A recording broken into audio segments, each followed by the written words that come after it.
l'IA pour le pilotage des flux, une intégration à plusieurs niveaux, donc une intervention qui associe Arnaud de Moissac, qui est responsable du lab IA de France Supply Chain, et William Zanotti, qui est responsable du lab PME de France Supply Chain.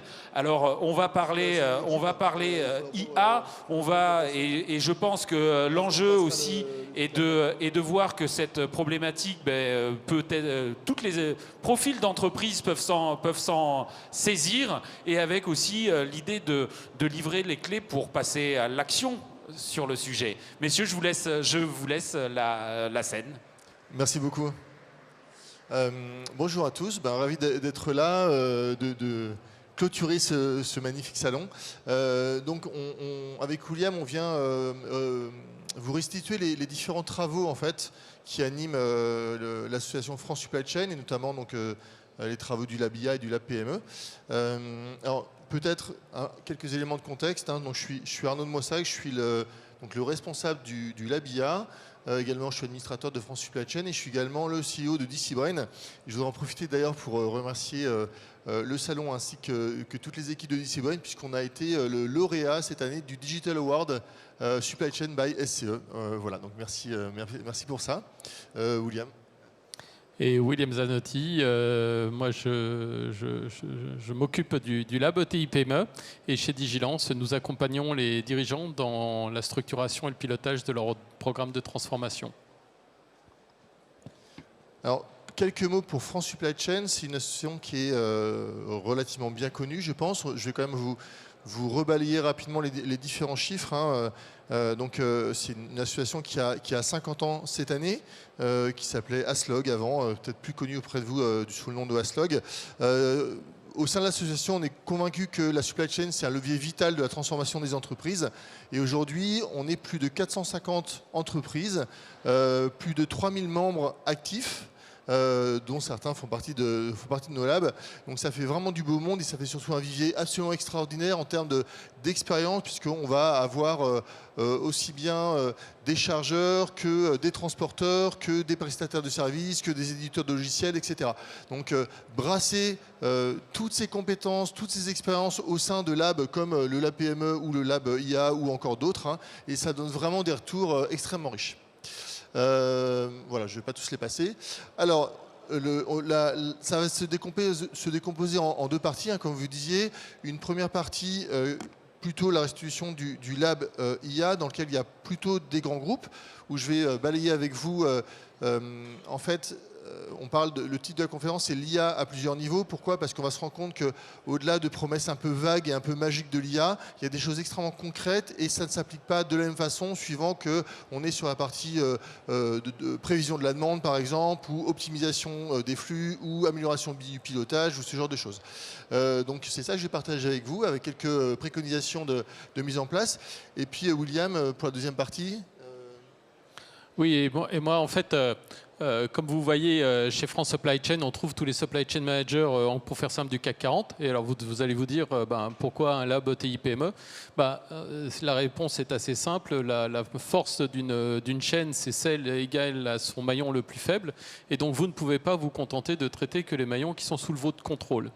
Et donc, toute l'idée derrière la création du lab ETI PME, ça a été piloté par deux éléments. La première, c'est que les ETI PME ont moins le temps de pouvoir se tenir au courant de l'ensemble des transformations. Et donc, un des objectifs du lab ETI PME, c'est de faire une synthèse de qu'est-ce qui se passe dans l'actualité, pour permettre aux ETI PME d'avoir un accès très rapide à ces éléments et savoir quelles sont les batailles qui peuvent les intéresser. Et puis le second élément qui est également important, c'est que le monde de l'ETI PME, c'est le monde de l'idée, c'est le monde de la réactivité, du pragmatisme. Et donc il y a aussi une volonté de la part de France Supply Chain de pouvoir s'imbiber de l'ensemble de cette créativité et de ce pragmatisme pour avoir un retour un petit peu d'expérience. Donc voilà un petit peu le rôle du lab ETI PME. Alors, pour commencer la partie IA, pour le petit clin d'œil, j'ai demandé à une intelligence artificielle de me dessiner une supply chain autonome. Vous savez, hein, c'est un peu la mode en ce moment dans l'IA. On rentre un texte et ça génère des images, voire carrément des bouts de vidéo. Donc on voit que pour une IA, une supply chain autonome, il y a du multimodal, il y a des drones, il y a pas mal de terminaux, beaucoup de réseaux et beaucoup de choses connectées. Donc c'est assez amusant parce que finalement c'est pas mal ça qui nous occupe. Maintenant, pour de vrai, on n'y est pas encore. Et avant de faire des jolies choses comme ça avec plein de couleurs, il y a des problèmes extrêmement concrets à gérer au quotidien pour tous les acteurs de la supply. Notre président nous disait, je crois que c'est ça, en mars dernier, on est en train de passer d'un monde de l'abondance à un monde de pénurie et l'impact sur les supply chains est massif. Alors il y a un autre président qui a dit à peu près la même chose en octobre, mais il y avait un peu de retard sur le nôtre. Voilà, donc oui, cette histoire de fin de l'abondance, ça fait un moment que tous les acteurs de la supply chain sont au courant, le vivent et essayent de compenser et de s'adapter. Ça veut dire quoi la fin de l'abondance ou passer de l'abondance à la pénurie? Très concrètement, c'est qu'avant, il y avait plus de biens à livrer que de clients. Donc en fait, je simplifie bien entendu. On se concentrait essentiellement sur le coût. Aujourd'hui, on a plus de clients que de biens. Donc il y a des chargeurs du groupe qui nous disent, qui partagent, qui disent, nous aujourd'hui, on fait la tournée de tous les stocks d'Europe pour voir ce qu'on peut livrer à nos clients. Et qui me disent également, tous les mois, on prend 2 mois de retard sur les carnets de commandes à cause de ça. Donc on est vraiment passé là-dessus, plus de clients que de biens. Et donc, évidemment, il y a toujours le cost management parce que voilà, on est un peu programmé pour faire ça. Mais en fait, on est plus passé en business management, c'est-à-dire qu'on regarde la disponibilité des produits et une fois qu'on en a trouvé, on regarde la marge qu'on arrive encore à faire pour les livrer. C'est-à-dire qu'on se retrouve parfois pour honorer des commandes à devoir utiliser des moyens de transport ou des moyens de stockage autres qui sont qui ne sont pas raisonnables d'un point de vue coût. Et donc ça change beaucoup et c'est extrêmement complexe à gérer. Quelques autres citations du groupe. Un transporteur nous disait il y a plus de volatilité, plus d'incertitude et plus de pénurie, et la pénurie qui arrive. En gros, le temps s'accélère et il disait nos clients, nous transporteurs, nos clients ne sont pas prêts pour ça. Ils sont en permanence en mode réactif, en mode panique, donc c'est extrêmement compliqué à gérer pour les transporteurs et ça a des coûts assez catastrophiques pour les chargeurs également. Un autre point qui revient très souvent, c'est que quand on dit le temps s'accélère, c'est qu'avant, l'horizon tactique, c'était 6 mois. Maintenant, c'est au mieux en mois, voire en semaines. Donc il y a vraiment un rétrécissement des laps de temps. L'e-commerce a pas mal également poussé là-dessus. C'est-à-dire qu'on va voir des chargeurs qui vont vouloir lancer, le département marketing va lancer une offre pendant 15 jours et la supply a 15 jours pour se mettre en ordre de bataille pour livrer le truc. Ce qui est un peu compliqué à gérer. L'autre point vraiment qui est apparu très fortement en 2022, c'est le CO2. Pour faire simple, jusqu'en 2021, ça servait surtout au rapport d'activité des entreprises. Aujourd'hui, on ne répond plus à un appel d'offres s'il n'y a pas un volet sérieux sur le CO2. Encore une fois, c'est ce que remontent les membres. Ça finit par... en fait, tout ça, toute cette volatilité, etc., ça crée énormément de risques. Et le premier impératif aujourd'hui, c'est de dérisquer les supplies. Encore une fois, on n'est plus dans le cost management, on est plutôt maintenant sur comment on arrive à faire tourner le business malgré tout ça. Donc ce qu'on voit là, c'est que, je crois que je le redéroule après, donc ça c'est la supply que vous connaissez, voilà, fournisseur, usine, entrepôt, client, et par-dessus vous rajoutez de la volatilité, des incertitudes et des contraintes, et donc ça fait que là où vous arriviez à avoir de la récurrence, c'est très compliqué de faire de la récurrence aujourd'hui. Là où vous arrivez à faire de la massification, notamment grâce à la récurrence, c'est devenu très compliqué, surtout en plus les offres sont de plus en plus éclatées. Donc ça vous coûte plus cher et vous émettez plus de CO2. Au moment où ça doit vous coûter moins cher et vous devez émettre moins de CO2. Voilà, donc typiquement, on va avoir des incertitudes sur les fournisseurs et sur la demande. On va avoir, de la volatilité sur les fournisseurs-demande, des incertitudes sur le transport, les usines et les entrepôts, et puis par-dessus des grosses contraintes type CO2 qui deviennent vraiment légales. Et évidemment, ce qu'il y a de magnifique dans tout ça, c'est que la plupart des membres du groupe, qui pourtant sont très avancés, font tourner ça sous Excel.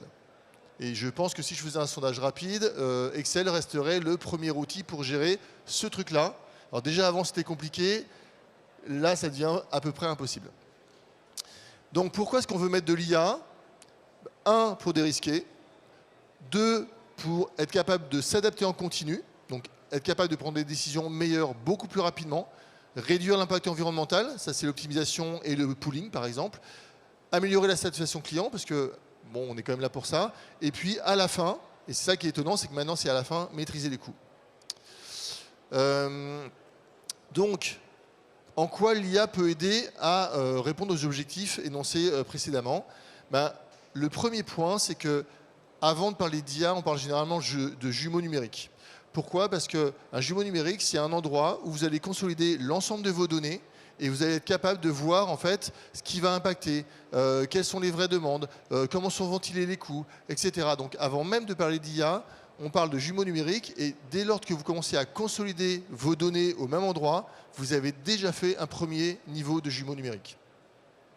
L'enfer, c'est quand vous avez des données éclatées absolument partout, qui évidemment ne concordent pas. Donc ça, tout commence par ici. Et une fois que vous avez ça, vous pouvez mettre en place des algorithmes. Et d'ailleurs, c'est pour ça qu'il y a pas mal de projets d'IA qui ont échoué, parce qu'on essayait d'appliquer des algorithmes relativement complexes sur un champ de bataille de la donnée. Bon, généralement, ça ne se passe pas très bien.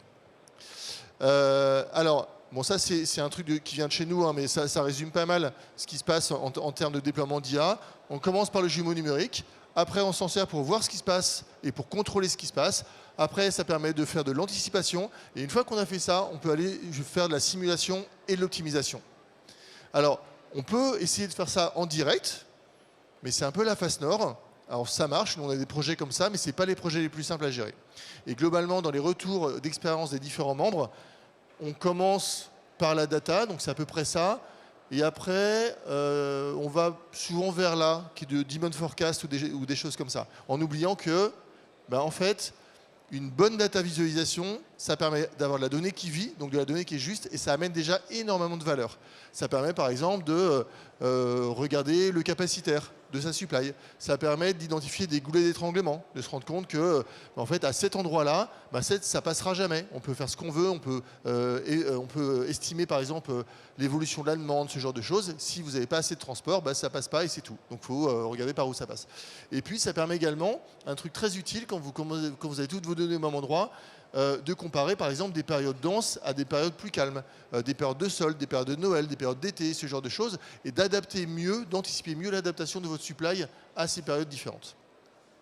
Ensuite, on va commencer par faire des trucs plus réellement d'IA sur toute la partie. Alors, ce qu'on appelle généralement l'IA, c'est le machine learning. On va voir qu'en fait, ça c'est un des grands débats, enfin c'est même pas un débat, hein, ça fait plutôt consensus au sein du groupe, c'est que l'IA, ce n'est pas que le machine learning, ce n'est pas que la prévision, ce n'est pas que la détection d'anomalies. Toute l'optimisation à l'ancienne, j'ai envie de dire, tout ce qui est recherche opérationnelle, c'est aussi de l'IA. Et ce qu'on fait en recherche opérationnelle, on n'est pas du tout capable de le faire en machine learning. Et ce qu'on fait en machine learning, on ne sait pas le faire en recherche opérationnelle.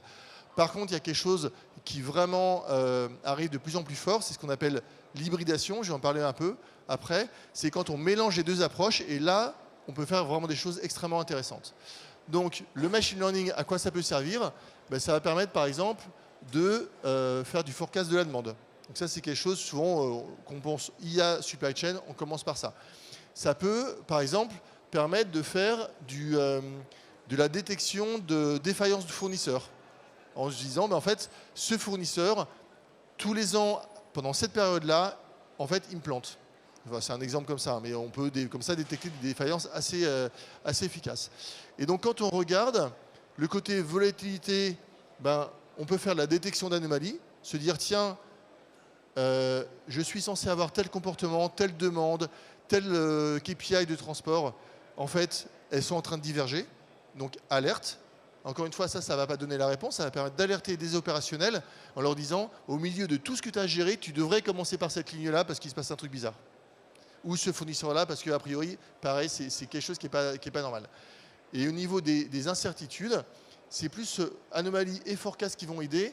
Le fait d'être capable de mieux anticiper la demande des clients, ça va permettre de mieux gérer tout le reste de la chaîne.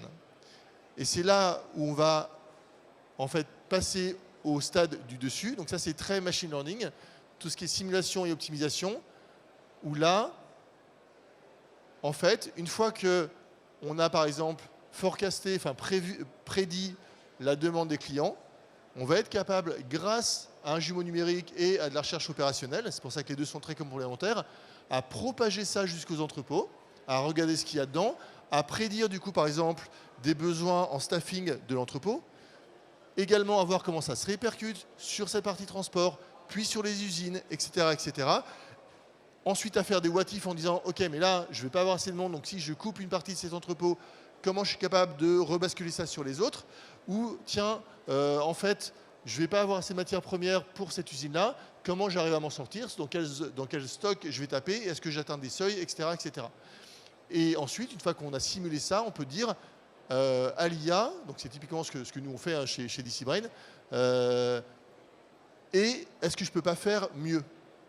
Et là, on est capable de trouver des solutions dans des temps impartis très rapides, parce que si ce n'est pas calculé rapidement, ça ne sert à rien, en disant finalement la bonne solution ce ne serait pas juste de taper dans cet entrepôt-là, ça serait d'aller chercher des trucs là, là et là, et d'un point de vue coût ou d'un point de vue CO2, c'est plus efficace.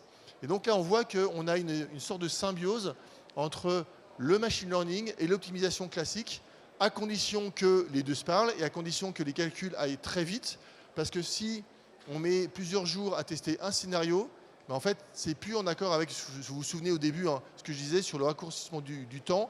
En fait, c'est plus en raccord avec les nouvelles contraintes d'aujourd'hui. Donc, quelques cas d'usage remontés par le groupe.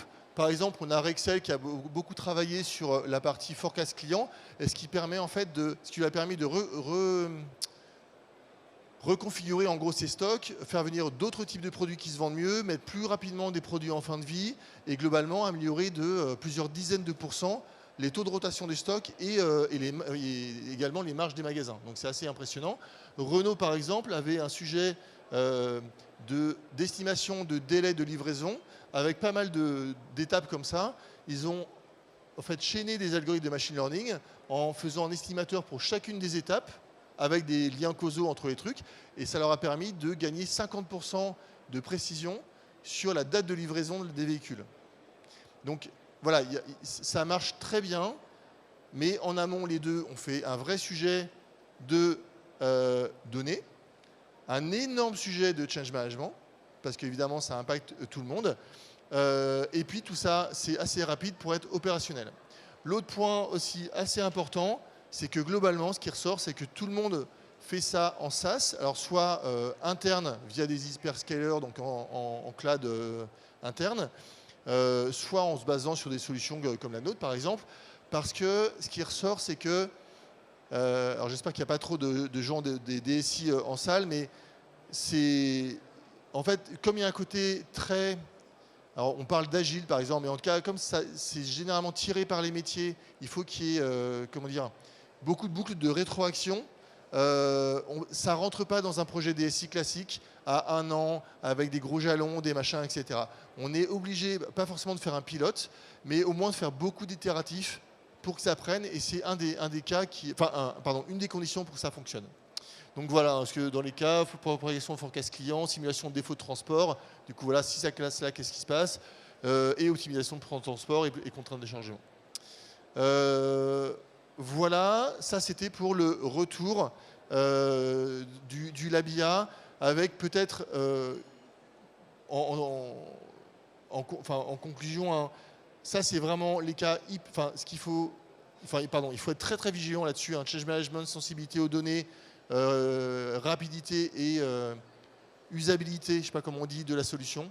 Et une fois qu'on a ça bien en tête, prendre des cas très métiers, très appliqués, et là on a vraiment des très très beaux résultats. D'ailleurs, je vous encourage à nous rejoindre chez France Supply Chain dans l'ABIA, parce que vous aurez tous ces cas-là en beaucoup plus détaillé par les gens qui nous ont fait.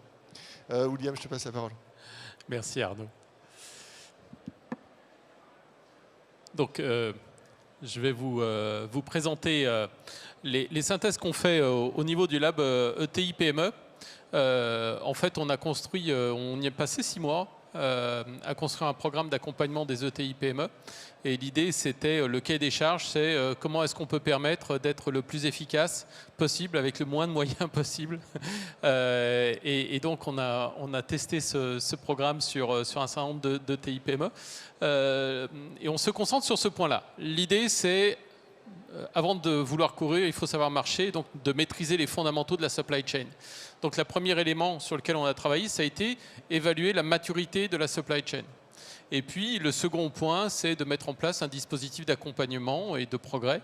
Et donc, ça s'adresse aux ETI PME. Les PME à partir de 15-20 millions d'euros de chiffre d'affaires, c'est le niveau à partir duquel on commence à avoir des moyens qui permettent de pouvoir gérer les enjeux de la supply chain. Et en gros, cette démarche, elle comprend 3 éléments. Le premier, c'est un autodiagnostic qui se fait en 20 minutes, qui est fiable à 90% et qui permet de pouvoir, en 22 questions, déterminer quel est le niveau de maturité par rapport à d'autres entreprises. Et quand on l'a testé sur des PME, ça a un effet assez redoutable. Quand on lit les questions et on dit est-ce que je suis au niveau de maturité 1, 2 ou 3 sur les 22 critères, on se dit je suis plutôt au niveau 1 et c'est déjà pas mal parce que le niveau 2, ils ont mis la barre haute. Mais quand je vois qu'il y a 60% des entreprises qui sont déjà sur ce critère au niveau 2, en général, ça donne un sacré coup d'aiguillon pour dire le monde a changé, il faut vraiment qu'on se remette en cause. La deuxième démarche, et je vais y revenir assez longuement, ce sont des fiches de bonne pratique, ce sont des recto verso, ça c'est le format, et sur tout un tas de sujets, on dit il faut que ça retienne en un recto verso. Donc je passe mon temps à aller voir mon ami Arnaud dans le lab IA, qui est un de mes chouchous, mais aussi le lab digital, pour voir un petit peu ce qui se passe. Mais on travaille aussi beaucoup avec les croisements d'expérience sur quels sont les fondamentaux et comment est-ce qu'on les maîtrise. Et puis il y a le troisième, qui est pour les entreprises qui ont le bon niveau de maturité, de leur permettre de suivre un programme d'accompagnement. On va lancer la prochaine promotion, donc je fais un tout petit peu de pub, mais c'est pour une association, donc pour 3 000 € par entreprise, et elles ont droit à peu près à 50 heures d'accompagnement sur 6 mois. Et vous aurez des flyers à la sortie pour si vous êtes intéressé, soit pour vous parce que vous êtes une ETI PME, soit pour ce que vous êtes intéressé pour engager vos propres partenaires ETI PME à faire partie de ce genre de programme pour avoir du retour d'expérience. La dernière précision, c'est que les consultants au sein de France Supply Chain ont droit à un strapontin. Ceux qui sont là et qui sont les grands garçons, ce sont les entreprises qui sont les adhérents dits du groupe A. Et ils nous utilisent, ils abusent de nous pour simplement qu'on aide à synthétiser un petit peu la quintessence de tout ce qu'ils font. Parce que quand on est chez Michelin, Renault, on n'a pas pour boulot, on n'est pas payé pour aller diffuser la bonne parole. Donc je vais vous faire un petit peu cette synthèse. Et donc si on prend cette fiche, je vais vous la découper en trois éléments. Elles sont toutes construites de la même façon. On va regarder d'abord une problématique. Et la problématique qui s'est posée, et là-dessus, c'est un équipementier automobile qui nous a aidé à la co-construire, cette fiche, à partir de sa propre expérience, mais aussi enrichie par d'autres.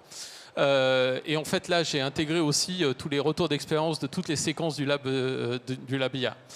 C'est quelle est la bataille choisir en termes d'IA et comment est-ce qu'on doit conduire ce projet. Quand on regarde un petit peu les cas d'usage, et je vais paraphraser en partie ce que Arnaud a fait, c'est il y a un certain nombre de cas d'usage qui sont autour de mieux comprendre la demande. Ça peut prendre pas mal de formes. C'est collecter des données externes, c'est travailler sur les regroupements de magasins. Tu évoquais le cadre Excel qui a eu des résultats absolument spectaculaires en développant des ventes à stock constant, améliorer l'efficacité d'opérations promotionnelles par exemple, ou bien prévoir la gestion de la demande. Et vous voyez le petit carré, le consensus, on a eu par exemple, je crois que c'est Geodis qui est venu en présentant les 150 cas d'intelligence artificielle qu'ils ont déployés au niveau mondial sur l'ensemble de leur groupe. Donc ce que vous voyez à France Supply Chain, on voit ce qui se passe de manière industrielle quand vous avez tous les acteurs qui se mobilisent vraiment. Quand il y a les consultants qui en parlent, c'est une chose, mais quand il y a les utilisateurs qui commencent à dire voilà les volumétries sur lesquelles on travaille, ce qu'on a testé, ce qui marche pas, c'est autre chose. Et donc il y a les éléments sur la partie pilotage des stocks et des flux, et puis les éléments autour de tout ce qu'on évoquait sur simulation et modélisation. Et en gros, un des éléments qui est ressorti du croisement de ces expériences, c'est que ce qui marche le mieux, c'est quand même tout ce qui est proche des flux clients, donc de l'aval. Dès qu'on veut rentrer dans la complexité des interactions, des flux amont, des opérations croisées, là on rentre dans de la complexité, dans des systèmes de systèmes qui sont beaucoup plus difficiles à appréhender. non pas qu'il ne faille pas le faire, mais si on doit commencer à se familiariser, tu évoquais tout à l'heure Arnaud, les enjeux de transformation, de développement des compétences, les enjeux de travail sur la donnée, c'est quand même beaucoup plus simple et on a des retours beaucoup plus rapides en ayant les éléments autour du carré d'en haut. Également, un point qui me semble important et sur lequel je pense devoir insister, c'est le fait que par l'intelligence artificielle, on appelait ça big data avant, on évoque souvent des formes de traitement autonome. Mais avant de laisser la machine fonctionner en mode autonome, il faut d'abord savoir de quoi elle parle, la machine. Et donc, il faut avoir les données, il faut comprendre comment elle fonctionne. Et donc, l'intérêt de travailler sur les éléments de data visualisation, c'est que ça permet tout simplement aux équipes de s'approprier des éléments, d'avoir tout de suite des quick wins et de pouvoir dire, en fait, finalement, je comprends quelles sont les données que j'ai, ce qui cloche dans ces données, et du coup, en force de travailler avec elles, naturellement, je vais les améliorer et ma machine pourra ensuite pouvoir travailler en mode autonome. La troisième section de notre fiche, c'est la démarche suivie. Et là, il y a un élément important qui est ressorti. Alors, on retrouve sur l'ensemble des projets trois grandes étapes. Le premier, c'est de quel sujet on va traiter. Le second, c'est de réaliser des proof of concept. Et puis le troisième, c'est on passe en production. En ce qui concerne ce premier point, un des éléments qui est essentiel, c'est la partie business pool ou techno push. C'est-à-dire, est-ce que je pars d'une dimension informatique à essayer de comprendre tout ce qui se fait dans la salle et en disant est-ce que ça peut m'être utile, ou est-ce que je pars des besoins métiers? On a eu les pratiques. Certains sont partis plutôt de la partie technologie en disant on va bien voir si ça peut nous servir à quelque chose, parce qu'il faudra quand même qu'on sache, on est une grosse boîte et il faudrait qu'on sache à quoi c'est. Mais assez rapidement, la conclusion qui est ressortie, c'est partons d'abord des problèmes qu'on cherche à résoudre avant d'aller chercher des solutions et regarder à quoi peut bien servir une solution par rapport à un problème donné. Donc ça, c'est un élément important. Le second point sur les proof of concept, et là j'utilise ma vieille expérience de 30 ans chez UI, c'est le proof of concept n'est qu'un moyen. Ça ne doit pas être une finalité. Ne vous lancez pas dans un POC si le POC, c'est juste pour savoir si l'ordinateur sait additionner 2 plus 2. Je vous donne déjà la réponse. L'ordinateur sait très bien additionner 2 plus 2. Donc, en vérifiant s'il sait additionner, vous serez à peine mieux informé après d'avoir vérifié qu'il sait additionner les choses. Donc, le POC, quand vous vous lancez dans un POC, c'est je veux cette solution, j'ai compris ce que je vais en retirer, mais je veux juste vérifier que cette solution est la bonne. Et c'est ça la disposition d'esprit. Ne partez pas de « je m'arrête ici parce que sinon vous ne passerez jamais à l'étape suivante ». Donc il faut que vous soyez en mesure, au moment de vous lancer dans la partie POC, de vous dire « ok, là je sais à peu près, il me reste des éléments à vérifier, il me reste des éléments à comprendre, à valider, mais je ne veux pas simplement payer pour voir pour éviter de me retrouver à, in fine, passer du temps à des choses dans lesquelles on aura appris des choses, mais on n'aura pas vraiment avancé. Et puis, le troisième point, le mythe, l'intelligence artificielle, c'est d'abord et avant tout de l'intelligence humaine. Et on peut arriver à l'automatiser, mais avant de rentrer dans les logiques de machine learning, il y a un certain nombre d'étapes et l'humain est fondamental. Et en fait, plus on parle de digital avancé, d'échange de données, plus en fait la dimension humaine est importante. Donc on n'est pas dans des logiques de substitution de savoir-faire humain par des briques d'IA, mais plutôt par une logique de je cherche à augmenter l'impact de l'information que va avoir l'humain ou de ce que peut faire un humain en évitant tout un tas de calculs automatiques et en lui permettant d'être beaucoup plus efficace. La quatrième section qu'on retrouve, alors là du coup on retourne la page, on passe au verso. Quels sont les facteurs clés de succès? On en a un certain nombre qui sont listés, je ne reviens pas sur le business pool et le techno push. Il y a les deux derniers aussi sont être raisonnablement ambitieux, c'est-à-dire en laissant le temps à l'entreprise de s'approprier le changement. Ne partez pas du principe que en fait c'est l'intelligence artificielle, c'est j'achète un ordinateur, je le branche et c'est prêt à l'emploi. Celui qui vous dit ça, il ne faut juste pas le croire. Donc, quand vous rentrez ce genre de technologie dans une entreprise, vous allez introduire tout un tas de transformations et de changements. Et donc, il faut les intégrer. Ce n'est pas simplement un projet informatique comme on a pu en faire pendant des dizaines, dans les 20 dernières années. Mais il faut être aussi suffisamment ambitieux en laissant les idées émerger et en sachant investir au bon moment. Le point important, c'est sur la partie data, et tu l'évoquais tout à l'heure Arnaud, l'enjeu data est essentiel. Alors, 2 options, soit je vais, avant de commencer à travailler sur les sujets d'IA, je me lance dans un énorme projet de data, soit je pars des data que j'ai, et je commence tout de suite à voir ce que je peux en faire. Le consensus qui ressort, c'est plus je pars des données que j'ai avec les problèmes que j'ai, mieux je vais aller, plus je vais progresser en fait.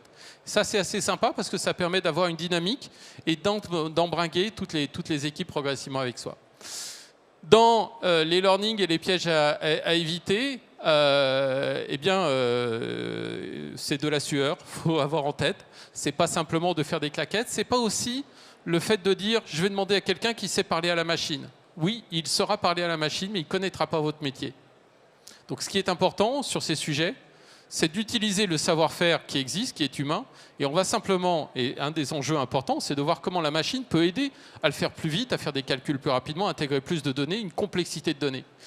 Moi, ce que j'aime bien comme image, c'est l'exemple de l'Hermione, cette réplique de Lafayette, et quand on interroge le capitaine sur le pont de l'Hermione, et on lui dit quelle est la différence entre vous et votre homologue qui avait transporté Lafayette, il ouvre son tableau de bord et il monte l'ordinateur et il dit le bateau est identique, la seule chose qui est, c'est là, c'est l'ordinateur.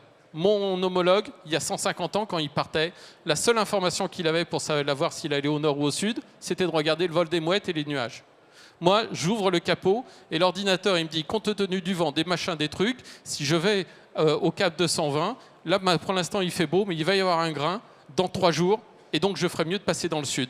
Et du coup, la machine me dit, elle me donne l'information pour dire, je vais plutôt au nord ou plutôt au sud. Et il dit, c'est ça la différence. Tout le reste, le bateau est complètement identique. Et je pense que ça résume bien un petit peu les enjeux qu'on a autour de ces éléments, c'est-à-dire bien intégrer, mobiliser les éléments du métier, ne pas oublier les gens de l'informatique, parce que vous ne mettrez pas en place ce genre de solution sans les DSI, mais ce n'est pas les DSI qui vont la mettre en place à la place du métier. Voilà. Et puis, dans les gains obtenus, il y en a, alors c'est assez fascinant quand on va dans les labs, et non pas parce que tu es là, mais moi je trouve ça toujours impressionnant de voir toutes les idées qui ont émergé dans les éléments. Alors je vais en lister quelques-uns sur par exemple la gestion des long tails. Quand vous vendez des pneumatiques, vous avez les pneumatiques de la Clio, ça c'est assez facile, mais il y a tout un tas de pneumatiques un petit peu zarbi, ceux-là il faut les envoyer, il faut les avoir disponibles, et comment je fais pour faire en sorte de savoir qu'il y a une Ferrari qui va crever à ce moment-là et qui aura besoin de ce pneu pluie. Vous avez aussi des adhérents qui ont travaillé sur l'amélioration de la satisfaction client, par exemple sur tout ce qui est contrôle des expéditions, des éléments de maintenance prédictive, la réduction des rebuts de production, tout ça, moi je trouve ça toujours fascinant quand ils ont travaillé sur ces éléments-là. Mais celui qui ressort toujours en tête des listes dans le hit parade, c'est quand même la partie, tout ce qui est meilleure gestion des assortissements et funnel de vente. C'est-à-dire dès que vous savez mieux anticiper les ventes, du coup, c'est plus facile. Quand vous pouvez anticiper les éléments, de pouvoir avoir les bons éléments de disponibilité. Un dernier élément que je trouve assez intéressant et qu'on met dans notre fiche, qui sont en fait ces radars. Alors celui-là a été fait par Wavestone, qui est très très actif au sein du lab digital. Et en fait, ils ont repris un certain nombre de cadrans qui sont, donc on a les aspects capture des données marché avec les réseaux sociaux. Ce cadran, j'arrive même pas à le lire, dis donc. C'est tout ce qui est gestion des assortissements en jaune. En bleu, on va trouver toutes les solutions de simulation prédictive et de supply chain. La planification de la demande en gris, tous les sujets sur le control tower supervision, et puis en vert on a toutes les solutions sur le réapprovisionnement du stock. Et puis vous avez deux parties du cadran. Là-dedans, on a les éditeurs établis et puis un petit peu tous les disrupteurs qui viennent mettre du poil à gratter aux autres. Et donc ce genre d'éléments permet d'avoir une grille de lecture pour savoir quels sont les différents acteurs qu'on a sur le centre aujourd'hui. Et voilà, et de mémoire, c'est la dernière présentation que j'avais pour vous, et je pense qu'il doit nous rester quelques minutes pour les questions-réponses.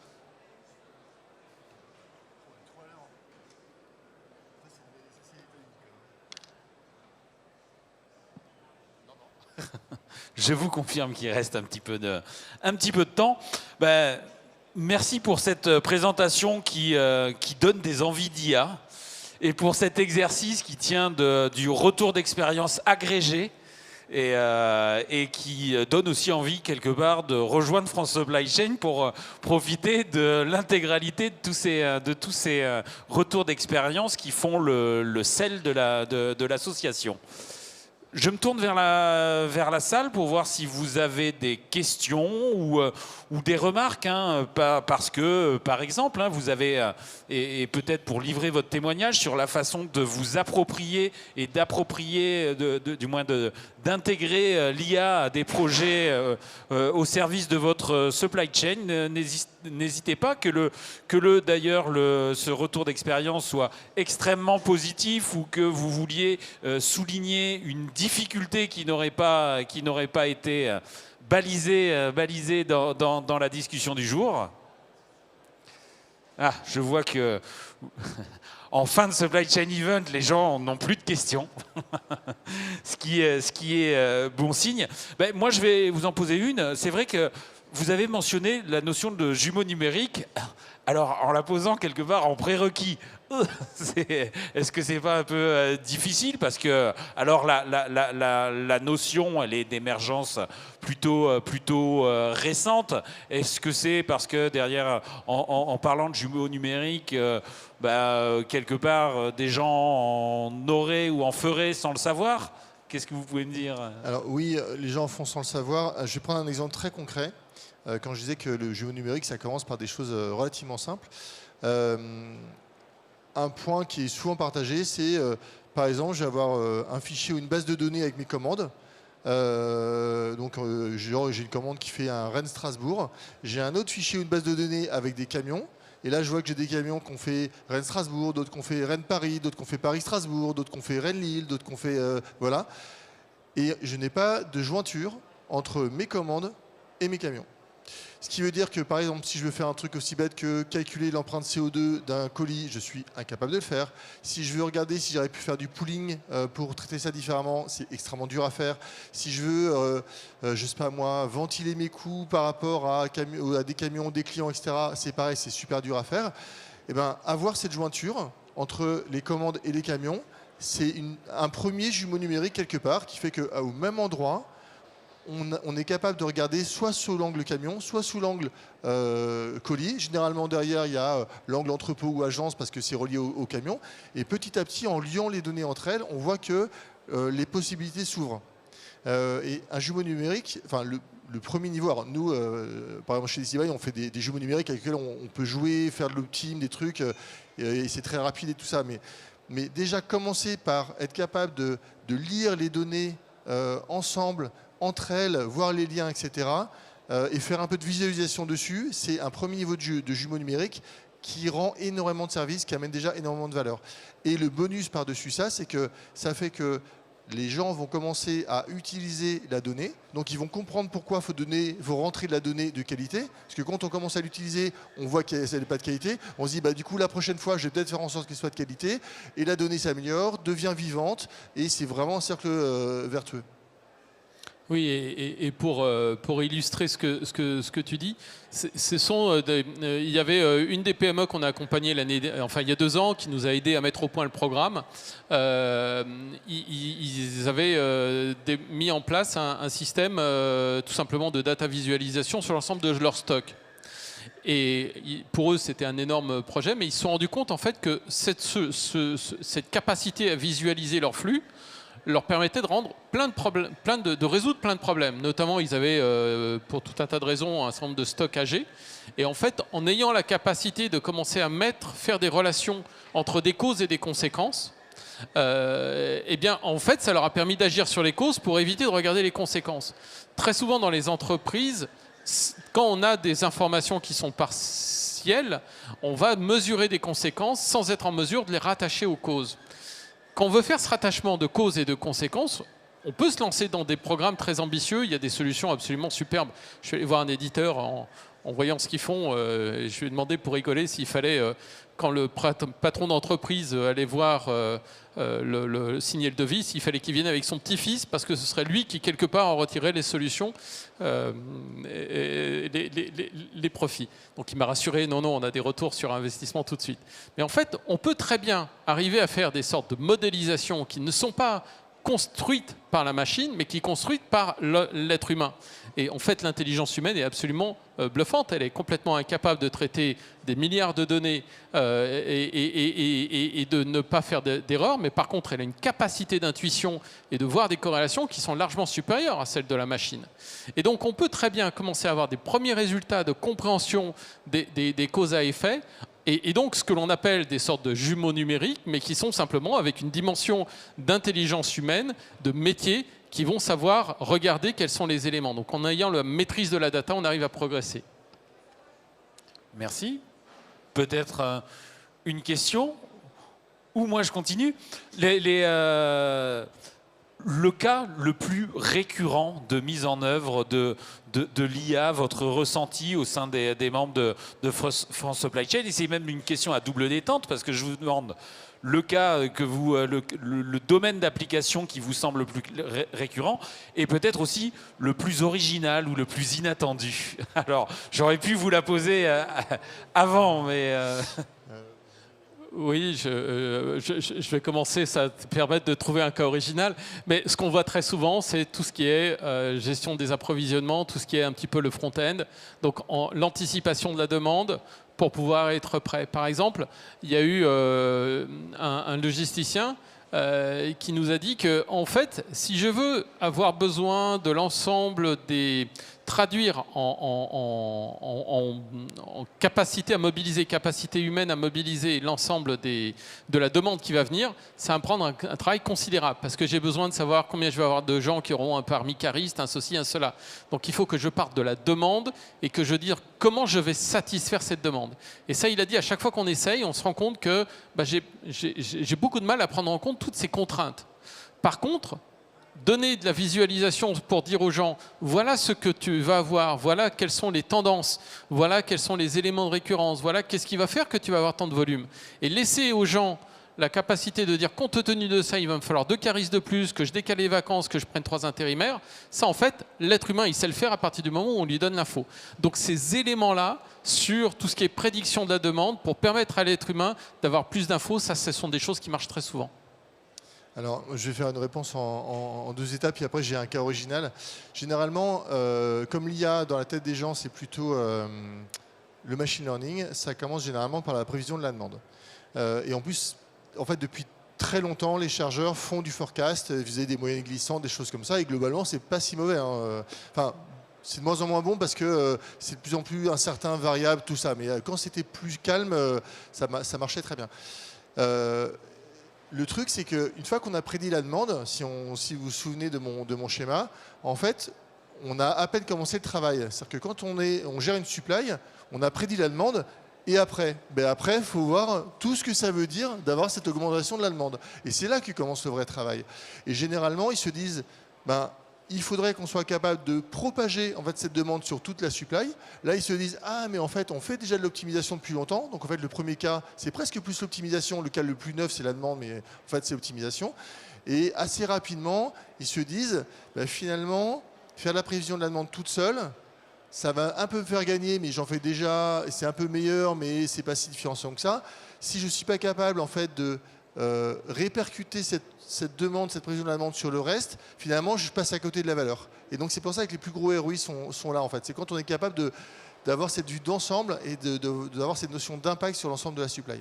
Et le cas peut-être le plus original, c'est une fois on nous a demandé, comme en fait, ça rejoint un peu le côté jumeau numérique, c'est un client qui avait qui loguait en fait les volumes transportés et pas forcément les produits. Et le problème qu'il avait, c'est que l'été, il transportait des chips et l'hiver, il transportait des trucs en bois. Donc en fait, 1 mètre cube de chips ou 1 mètre cube de meubles de jardin, c'est pas le même poids, donc ça n'a pas du tout le même impact sur la capacité d'un camion. Voilà, bon, c'était marrant à faire, mais bon. Donc, de votre réponse précédente, je retiens que quelque part un projet en appelle un autre. Et quelque part, c'est le moteur de la transformation digitale et de la supply chain étendue. Donc, c'est le moteur de supply chain event aussi. Exactement. Je vous propose de conclure sur cette formule de supply chain étendue qui rebouclait avec la tête d'affiche, en tout cas la grande thématique de cette 10e édition de Supply Chain Event. Je vous remercie pour cette intervention qui a été montée un petit peu en dernière minute parce que les créneaux avaient été très prisés. Il nous restait celui-là et je vous remercie d'avoir répondu présent et puis pour l'intérêt de cette présentation. Merci messieurs. Merci. Merci.